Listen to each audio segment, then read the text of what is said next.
Hai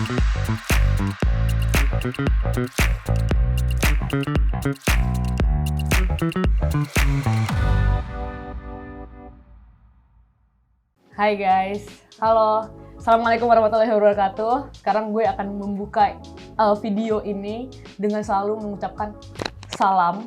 Nah, untuk yang kali ini, gue mau membahas mengenai resesi global yang berkali-kali udah diomongin sama Presiden kita, Joko Widodo, bahwa oke, di 2023 nanti bakal ada resesi, akan ada PHK massal, akan ada inflasi besar-besaran yang sangat menakutkan di 2023. Tidak bisa kita kerja normal-normal dalam keadaan yang tidak normal, nggak bisa. Dan diperkirakan awal tahun depan sudah masuk pada resesi global. Ini yang kita semuanya sekali lagi harus memiliki perasaan yang sama. Dan gue yakin even gue sendiri pun yang baru lulus, baru nyemplung ke dunia kerja, ngerasa well ini sangat menakutkan dan layoff juga udah di mana-mana. Gue mengundang influencer dan financial planner dan kita akan berbincang-bincang mengenai yang pertama, bagaimana keluarga Indonesia itu harus menyiapkan diri untuk menghadapi ancaman sulit karena resesi ekonomi. Dan yang kedua adalah bagaimana kita mengelola keuangan keluarga agar survive di masa sulit. Gue kenalin dulu dengan narasumber hari ini. Ada yang pertama, di sebelah kiri gue ada Ibu Mike, financial planner. Halo Ibu, selamat sore Bu, berarti Bu. Oke, selamat sore. Sehat ya Bu ya? Sehat, alhamdulillah. Alhamdulillah. Tadi dari mana Bu? Dari rumah sih sebenarnya, karena kan sekarang WFH. Terus kesini deh. Sebelah kanan, yang dari tadi udah nggak sabar juga, udah yang lihat Bu ya. Ada Bu Maina, Bu Rusmaina, tapi panggil Bu Maina. Bu Maina aku panggil Mbak aja kali ya, iya. Mbak Maina ya. Mbak Maina influencer, jadi aku tadi lihat Mbak di Twitter Mbak Maina. Ada tweetan kayak ke Alfamart yang harusnya cuman beli apa tapi jadi jajan-jajan gitu ya. Pergerakan ekonomi nasional dengan jajan-jajan yang nggak penting. Nah, Bu Maina ini sangat relate lah ya, kayak mama aku mungkin ya Mbak ya. Bilangnya mau beli apa, tiba-tiba semuanya dibeli. Jadi ikutan deg-degan juga gitu. Nah, ada Bu Maina sebagai influencer, nanti kita banyak berbincang juga ya Bu mengenai kayak gimana kalau misalnya sebagai seorang ibu, sebagai seorang istri juga menanggapi kondisi ekonomi ke depannya gitu ya. Kita mulai dulu dari Bu Mika. Bu Mika tadi udah sedikit opening aku ya Bu ya, mungkin terlalu banyak openingnya mengenai resesi, PHK, layoff massal di tahun depan, itu kira-kira emang Indonesia akan mengalami itu? Itu prediksi ya, jadi memang kebanyakan para ahli memprediksikan bahwa di tahun 2003 ini memang masih ada kelanjutannya untuk resesi ekonomi, karena memang sudah beberapa bulan belakangan ini terjadi inflasi, harga barang dan jasa naik, kemudian juga ditanggapi atau direspon dengan kenaikan tingkat suku bunga yang memang yang biasanya memang selalu diupdate oleh Bank Sentral. Kalau di Indonesia, Bank Sentral itu Bank Indonesia, dan itu menjadi acuan di pastinya acuan seluruh Indonesia ya, bagaimana bank dan berbagai lembaga yang memang bergerak di bidang simpan pinjam dalam mengenakan biaya bunga kepada nasabah itu ya.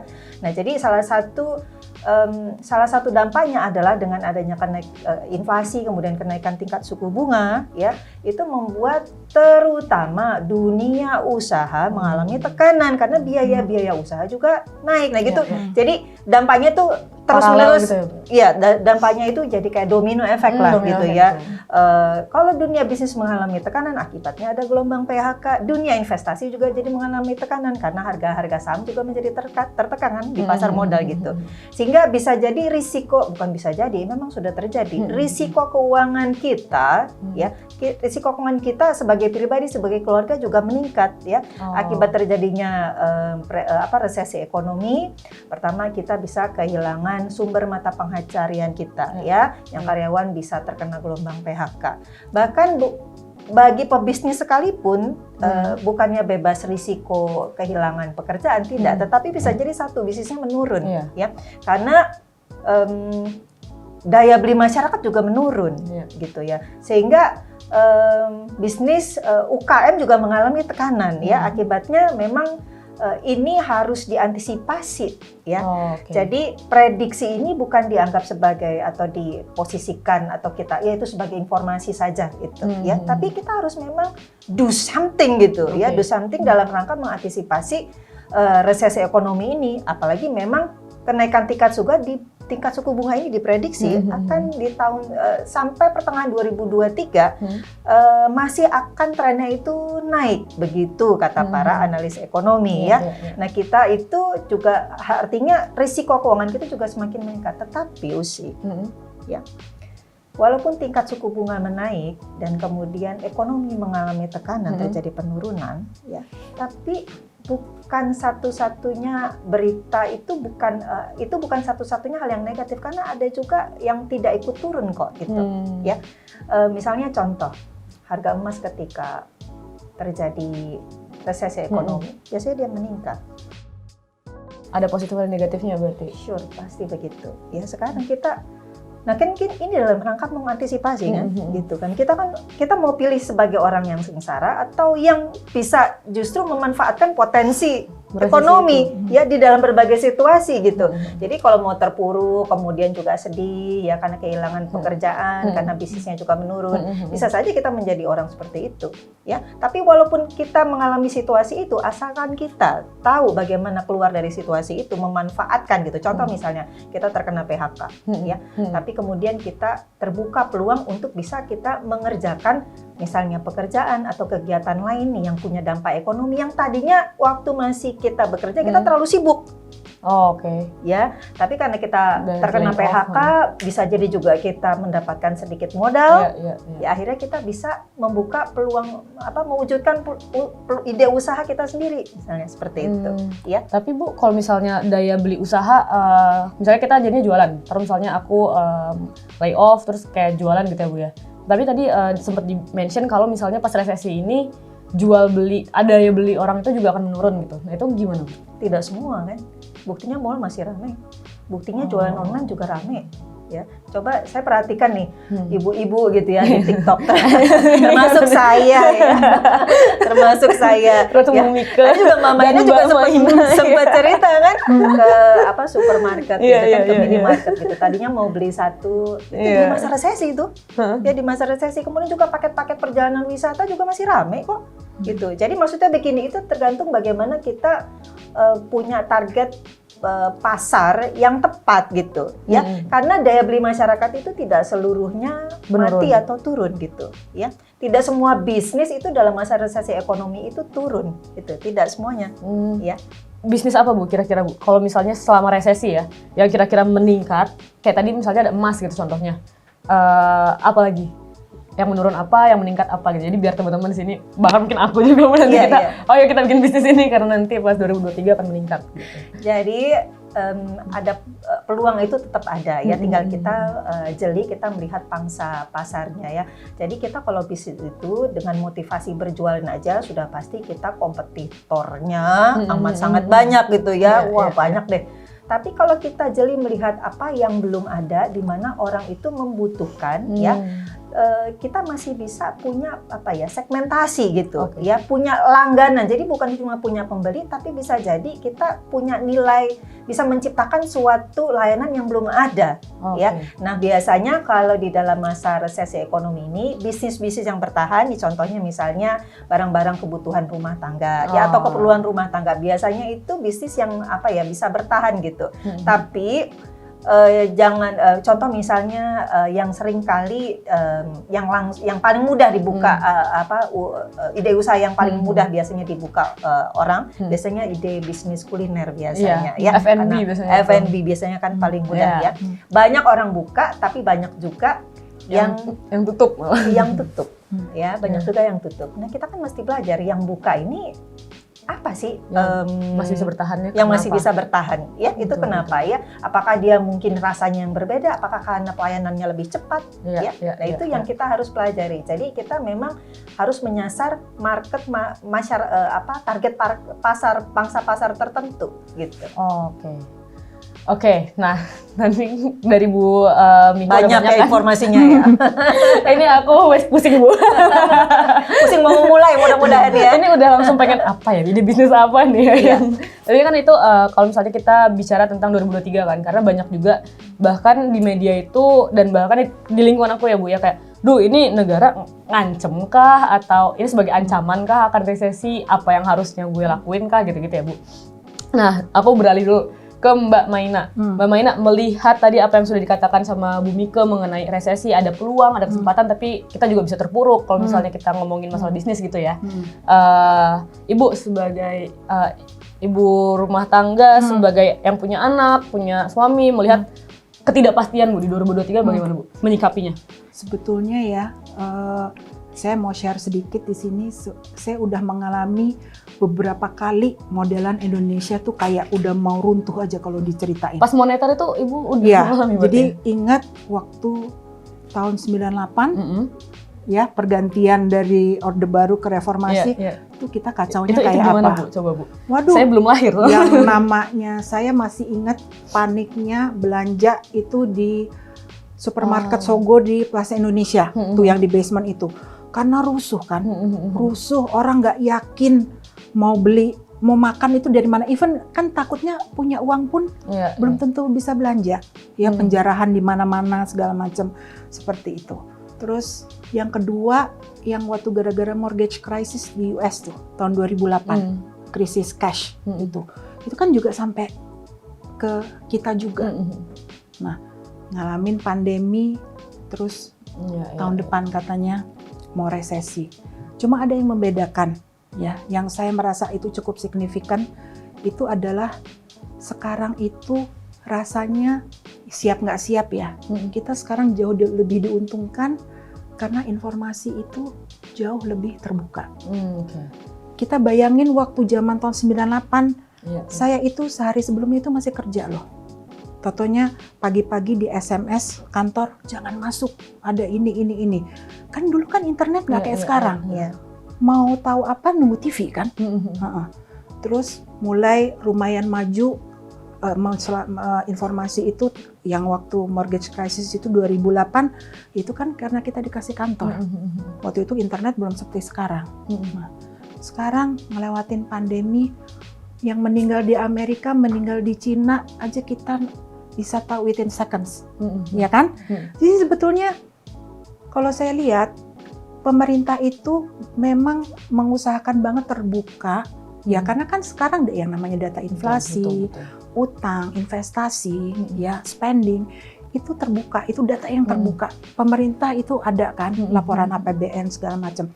Jadi menurut saya itu bukan menakut-nakuti, tapi it's a very fair game yang dilakukan oleh pemerintah. Ya.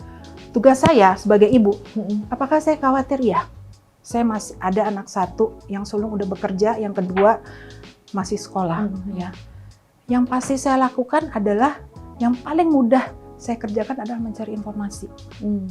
Apa sih?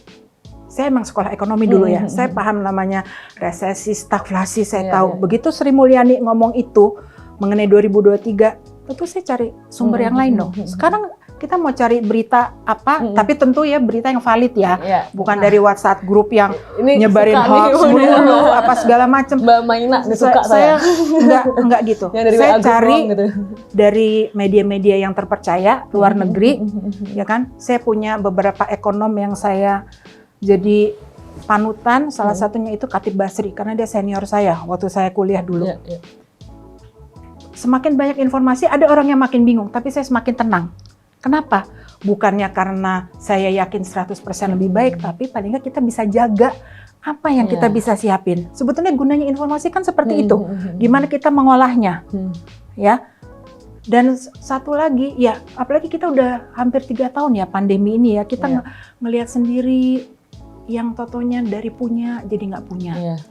It's real. Itu tuh bener-bener sesuatu yang menyakitkan ya sebetulnya ya. Walaupun alhamdulillah mungkin kita selamat, tapi ngelihat orang-orang yang terdekat kehilangan pekerjaan, gajinya dipotong, yang tadinya harus bayar KPR lancar, tiba-tiba jadi nggak ada pegangan, itu benar-benar sesuatu yang hit hearts lah buat saya. Baru kita mau lepas dari pandemi, totonya Iya. Perang. perang. Juga perang. Ya, perang of course ada resesi lah pasti Iya, kan ya, iya, iya. segala macam seperti itu. Tapi saya yakin kenapa? Ini sebetulnya udah jadi pembicaraan juga berkali-kali. Indonesia ini negara yang orangnya itu emang suka spending. Negara kita ini masih bertumbuh. Itu karena consumption. Ya. Jajan, makanya saya bilang jajan yang nggak penting itu. Kalau kita lihat, saya itu juga sampai bingung ya, dekat rumah saya. Alfa itu kok zaman pandemi malah nambah 1 sih? Saya masih ingat ya, itu kita PPKM yang harus tutup jam 6:30. Malam itu tentara sampai muter apa. Aduh, saya cuma mikir, ini pegawai Alfa gimana ya? Ternyata nambah. Ternyata malah nambah 1. Di daerah rumah saya itu aja yang nggak segitu-gitunya. Alfamidi 1, Alfamaret 1, Indomaret 1. Terus kenapa rame semua ya? Maksudnya emang yang jajanannya sama cikinya, ya nggak sih? Yang di kulkas-kulkas itu sama. Tapi ngelihat orang yang setiap hari mondar-mandir di situ bawa tentengan, termasuk saya dong sama anak saya. Ayo Raja, mau beli sponge, mau beli Scotch Brite, keluar bawa mogu-mogu lah, kitela lah, apa segala macam sampai 1 tentengan. Di luar dikit. Tahu go, orang pada ngantri, gerobak mie ayam, istilahnya emang gila kita tuh jajannya. Jadi kayak teman saya bilang itu orang Indonesia itu bukan engke kumaha, tapi kumaha engke. Kumaha engke itu artinya? Entar aja gimana mikirnya deh. Oh, Iya kan? Kok pernah dibahas orang-orang itu nggak tahu nabung ya? Enggak, orang kita mah nggak begitu. I'm not saying that's good ya, karena buat kita betul. memang menabung itu harus. Tapi buat certain people, dan saya rasa ini majority orang Indonesia ya, spend, selalu seperti itu. Berarti consumption. Iya, makanya negara kita itu selamat karena konsumsi, bukan karena ya ekspor impor kita emang bagus ya segala macam. Tapi yang seperti Mbak Mika itu bilang tadi, coba deh mall. Ampun, saya aja sampai kalau nggak diterpaksa 1 minggu itu nggak mau ke mall. Itu mau yang mall yang mewah, ya kokas kan oke lah ya. Itu yang makan tuh sampai ngantri apa segala macam, malas kan? Maksudnya sampai mikir, ya itu consumption. Tapi saya seneng ya, saya setiap ngelihat ada orang yang spend begitu, alhamdulillah nih restoran nggak tutup. Hitung aja itu pegawainya aja berapa. Yang hidup dari situ ya, Bu? Ya, Alfa itu aja paling nggak kan ada 5 orang. Dari manajernya, yang stokis, kasirnya, yang apa, ya semua itu ada berapa. Jadi paling enggak ada yang dibawa pulang untuk keluarganya. Dan emang bener yang apa Mbak Mika bilang tadi, kuliner itu paling ini kok tiba-tiba jadi banyak ya. Emang itu kayaknya survival orang waktu pandemi ya. Apalagi anak-anak muda kan kita bikin new gitu kan. Atau enggak saya ngeliat gitu. banyak single mom yang saya tahu tiba-tiba. Ya namanya juga manusia ya, survival kan. Dia anaknya harus makan segala macam, nggak ada waktunya cengeng. Apa yang dia bisa? Masak. Dan selalu ada marketnya.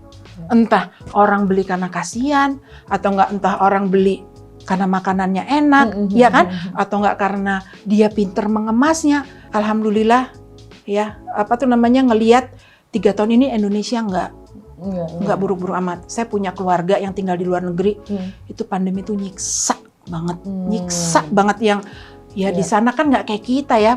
Kita mau jual makanan istilahnya langsung jual aja keluar rumah buka meja aja, taruh dagangan bisa. Di sana kan didatengin dong, ada izinnya apa enggak, kebersihannya segala macam. Kita dimudahkan kok dengan hal-hal kayak gitu. Bener sih, di situ, Jadi kalau saya bilang oke, kita ada statement itu emang berjaga-jaga ya. Kita serem karena Indonesia gimana pun nggak bisa lepas lah. Singapura itu kan pasti kena, ya nggak sih yang di kawasan itu, karena dia juga bergantung dari Western, dunia Barat ini ya. Eropa sama Amerika emang serem banget ya dengan inflasinya mereka segala macam. Tapi ya Indonesia dengan berapa ratus juta penduduknya, 50% aja jajan. Kayak sekarang bisa lewat gitu loh ya. Tapi ya mudah-mudahan kita juga diberkahi dengan income yang lebih apa segala macam biar bisa nabung. Iya nggak sih? Iya. Biar bisa invest, tapi memang yang bisa menyelamatkan kita sekarang itu juga consumption. Consumption berarti. Mm-mm. Tadi kan di sebelah kiri aku nih, di sebelah kiri Usi. Kubu menabung, kubu Iya, konsumsi. iya. Di sebelah kiri kayak, ayo mulai bisnis gitu. Ada peluang Iya. consumption. Nah, ini Iya mau- saling melengkapi. Saling melengkapi. Betul. Berarti Kalau nggak ada yang, kalau kita Bener mau sih. jajan, kalau nggak ada yang jualan, mau beli Di mau mana, beli di ya? mana? Nah, Bu Mika, oke.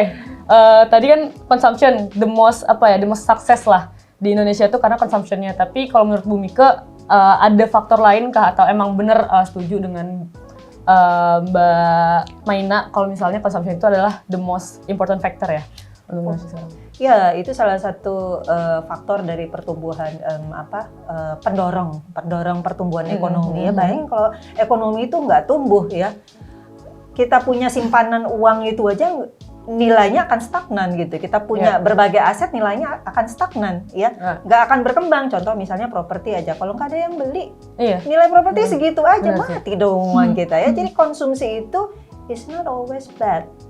Ya, konsumsi itu memang mendorong pertumbuhan ekonomi gitu.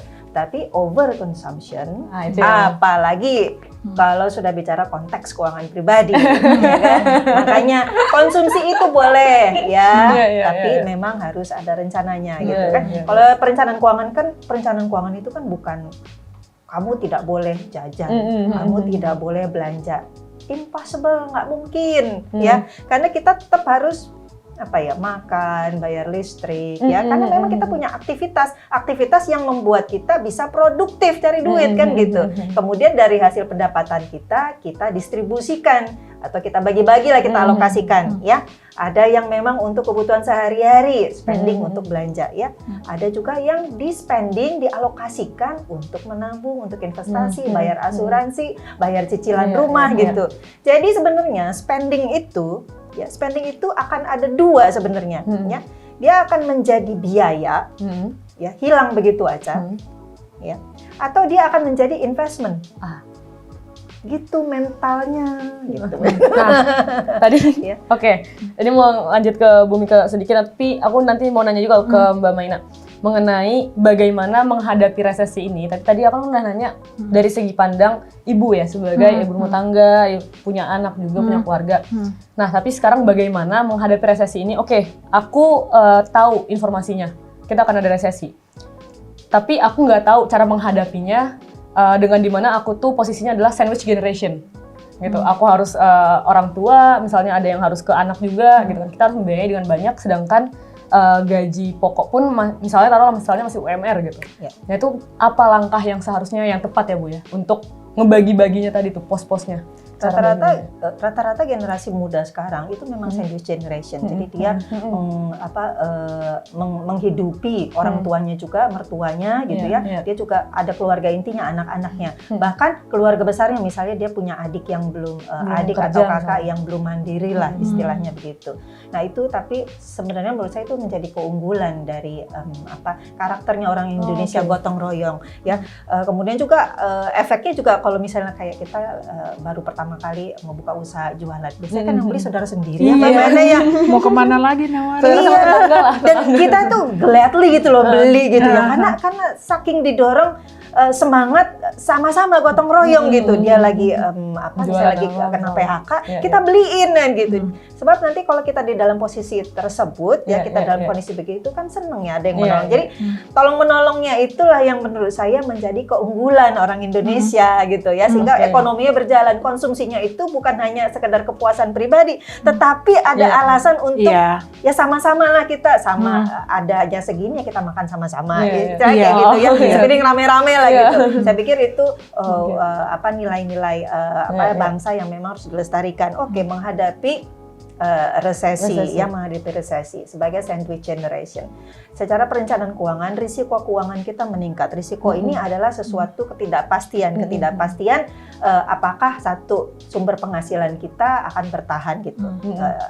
simpelnya adalah apakah kita masih punya pekerjaan, masih bakal bekerja atau tidak, punya penghasilan atau tidak. Bisa jadi kita kena gelombang PHK. Bisa jadi juga karena pandemi, karena terjadi risiko kesehatan meningkat, kita juga kena pandemi, atau kita mungkin kena risiko kesehatan lain yang menyebabkan kita tidak mampu lagi bekerja atau tidak mampu bekerja sementara waktu. Karena itu tools yang pertama, instrumen yang pertama yang harus kita siapkan menghadapi resesi ekonomi adalah kita memiliki satu cadangan bantalan lah. Kalau kita jatuh tuh supaya nggak patah tulang semuanya, maksud saya. Brok banget lah gitu ya Bu ya. Iya, itu itu disebutnya kalau dalam perencanaan keuangan emergency fund ya, atau dana darurat. Dana darurat ini diusahakan agar bisa mencapai 3 sampai 12 kali, idealnya di antara itu. Dari pendapatan? Dari living cost. Dari living cost, itu pendekatan nomor 1 dari biaya hidup kita. Pendekatan nomor 2 dari pendapatan kita atau gaji. Ya bisa jadi begini, orang punya pendapatan katakan 5 juta, tapi biaya hidupnya 3 juta. Dana emergensinya bisa 3 kali 3 juta kali 3 bulan, atau 3 juta kali 6 bulan, kali 9 bulan, kali 12 bulan. Yang belum punya emergency fund, kejar kuotanya. Kalau terjadi apa-apa gimana bisa survive? Dan di dalam emergency fund itu termasuk cicilan hutang. Jadi supaya, kalau kita lagi nyicil KPR nih, supaya tetap kita bisa bayar cicilan KPR kita, supaya tetap kita bisa bayar cicilan motor kita, gitu. Ya, sementara waktu sampai penghasilan kita normal kembali.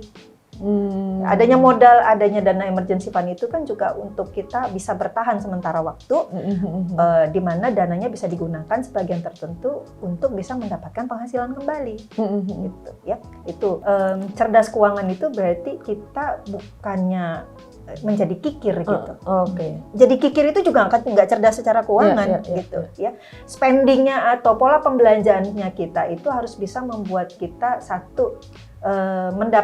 mengembangkan, harus bisa membuat kita mengakumulasi kekayaan. Mengakumulasi kekayaan itu salah satunya adalah kategorinya setara dengan uang tunai, contoh tabungan, gitu ya.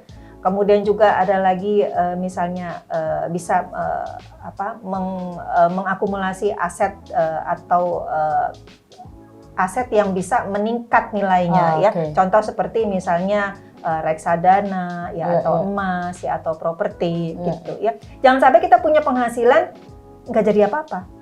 Gitu. Habis untuk konsumsi kita aja gitu. Tapi kita, masa depan kita itu kita yang punya tanggung jawab gitu. Dan aku seperti dinasehatin oleh ibuku sendiri. Ingat. Nah, Bu, di kamera Bu. Ingat. Masa depan kita adalah kita sendiri ya Bu ya. Betul. Oke. Tapi berarti emergency fund ini sangat penting untuk di masa-masa nanti tahun depan 2023 ini ya Bu ya, apalagi untuk sandwich generation misalnya kayak aku atau teman-teman lain. Tuh. Gitu ya. Lalu harus ada sumber penghasilan alternatif. Ya, jadi jangan bergantung dari satu sumber saja. Main di banyak kaki gitu ya Bu. Iya. Sumber penghasilannya itu usahakan harus ada beberapa. Zaman sekarang itu jauh lebih mudah untuk bisa mendapatkan atau menciptakan berbagai sumber penghasilan. Penghasilan itu bisa penghasilan dari misalnya contoh punya obligasi, ya, punya tabungan, punya deposito. Itu kan ada hasil investasinya. Itu juga semacam penghasilan gitu, ya. Kemudian juga Anda punya bisnis, itu bisa menjadi sumber penghasilan alternatif selain pendapatan Anda yang sekarang, ya. Atau mungkin Anda punya hasil karya cipta. Ya, punya hasil karya cipta yang dijual, ya, kemudian ada orang yang beli, ya, beli izinnya untuk memakai hasil ciptaan Anda dapat royalti. Kayak saya buat board game untuk promosi, ya, enggak sih?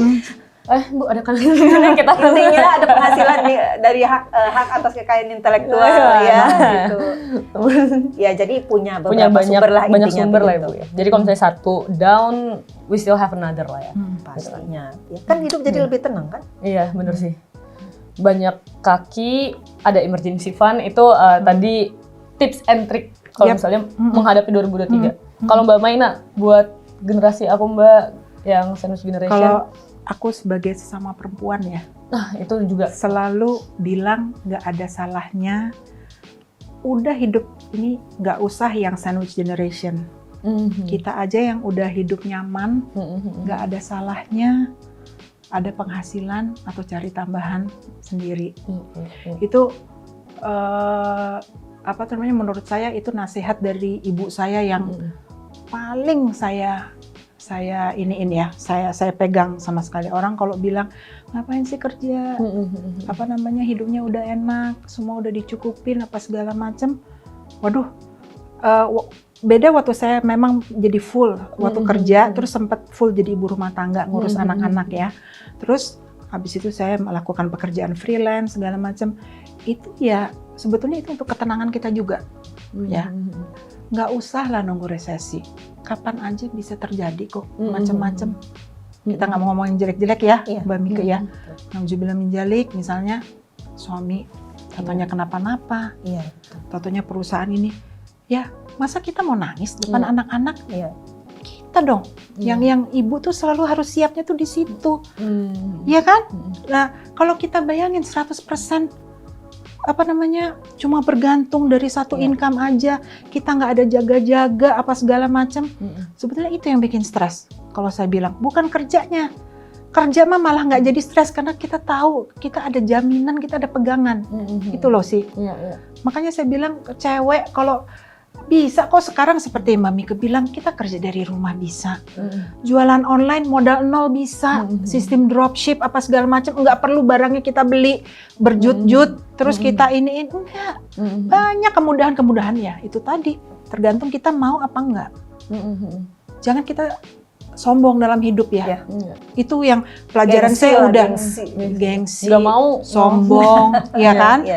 bener tuh. Sekarang itu kan apalagi kita sebagai ibu kan gitu kan juga sambil ngajarin anak, ya anak ngelihat, oh ibu walaupun apa tuh namanya ada semua ayah kasih apa segala macam, ibunya tetap ada kerjaan kecil-kecil atau gimana gitu ya, mereka jadi tahu gitu loh. Maksudnya, dan aku selalu bilang jangan hidup tuh jangan terlalu dibawa terlalu nyaman, ya. Itu kita nggak pernah tahu. Makanya kalau saya sih bilang resesi itu ya kita harus waspada ya. Tapi sebetulnya kita sepanjang hidup ini akan banyak kok guncangan-guncangan. Nggak usah nunggu resesi. Banyak sekali bisa kejadian. Kita udah lihat ya Mbak Mika dalam hidup tuh cobaan orang tuh luar biasa. Ya, jadi saya selalu bilang sesama perempuan gitu. Ada kesempatan ambil kerja. Jangan ada alasan, oh saya mesti ngurus anak apa segala macam. Bisa dari rumah. Kerja seminggu sekali juga bisa. Sekarang masalahnya tinggal kita mau apa enggak. Itu, kalau menurut saya itu adalah pegangan ya, kita mau resesi tahun depan, apalagi. Kita mesti jamin ini 2023 apapun yang terjadi jangan sampai. Kontribusi saya apa? Selain sedikit-sedikit bantu, ya itu bikin di sekitarnya stabil aja. Mungkin nggak bisa dinilai dengan uang ya, tapi itu kerja juga kan sebetulnya kan. Anak-anak nggak ada yang drama, rumah urusan domestik nggak itu. Peran kita itu juga sangat besar sebagai perempuan ya. Oh sangat. Kalau kita ngomongin secara domestik dan ininya, kita malah justru happy family itu tuh kadang sama karena ada kuncian perempuan ini yang ngebantu itu agar stabil. Memang itu mungkin sedikit menyeleweng ya, tapi ya itu adalah partnership. Kalau kita bisnis ya ada partnership, ini kan partnership in life. Masing-masing ada tanggung jawabnya, ya kan, ada haknya segala macam. Kalau saya apa tuh namanya, yaitu tugasnya itu menjaga rumah supaya aman, stabil. Sama ya of course ya bantu ya, karena kan kadang-kadang kerjaan juga terlalu overwhelming segala macam seperti itu, saya bantu mengambil keputusan apa segala macam. Tapi ya kita udah bicarakan ya 2023 ini kita harus siap, mungkin ada itu tadi kita harus lenient juga ya, Mbak ya. Kita selama ini ngerjain ini, oh kita nggak pernah ngerjain itu, nggak bisa. Kayaknya saya bilang nggak bisa lagi seperti itu. Kita harus ada inovasi, ya kan? Apa tuh harus mengubah cara tak terasa. Cewek kalau udah rumpi, sebenarnya pengen dibikin jadi part gitu. Karena kalau kita ngomongin ekonomi kan never enough ya sebenarnya, Bu ya, kayak. Dan ini menarik banget sebenarnya. Karena aku tuh jadi belajar sebagai perempuan, aku sebagai sandwich generation gitu kan, bagaimana menghadapi resesi nanti di 2023, kayak tadi ada dari Mbak Maina masalah consumption, kita udah ngebahas masalah kalau misalnya spending itu juga sebenarnya not always bad ya. Not always bad, spending bukan selalu buruk. Terus kita juga udah ngebahas masalah bagaimana kita milah-milah informasi zaman sekarang. Jadi nanti kalau misalnya 2023 kalian baca di media kayak, duh besok jangan-jangan tiba-tiba ada apa gitu. Duh, apalagi sekarang clickbait semua. Kadang-kadang Nomor 7 membagongkan gitu. terus kita udah ini ternyata pas baca dalamnya nggak ada hubungannya sama judulnya yang segede-gede itu. Ampun deh. Nanti di video ini nggak ada yang clickbait. Kita semua nanti judulnya resesi bagi sandwich generation, perempuan, ibu rumah tangga, semuanya kita masukin di video kali ini. Nah, kita juga udah bahas tadi masalah ini ya Bu, spending, kita udah membahas masalah resesi harus ngapain aja, emergency fund itu sangat penting ternyata untuk di generasi kita, untuk bahkan di generasinya Bu Meina itu juga masih sangat penting emergency fund gitu, walaupun udah settle, udah gimana, tapi tetap harus ada tetap pegangannya gitu. Nah, gue juga pengen tahu kalau dari teman-teman yang nonton ini, kira-kira apakah kalian sempat parno juga kayak, duh iya nih mau resesi tahun depan gue harus ngapain ya? Atau kayak kalian juga punya tips and trick bagaimana kita menjalani 2023 nanti dengan penuh ketidakpastian ini? Tulis di kolom komentar. Kalau misalnya nanti kalian suka, kita akan lanjut lagi ya Bu ya. Lanjut lagi Mbak, kita ngomongin masalah keuangan dan lebih lanjut lah gitu. Segitu aja. Sampai jumpa lagi bersama gue Usi. Bye-bye. Bye.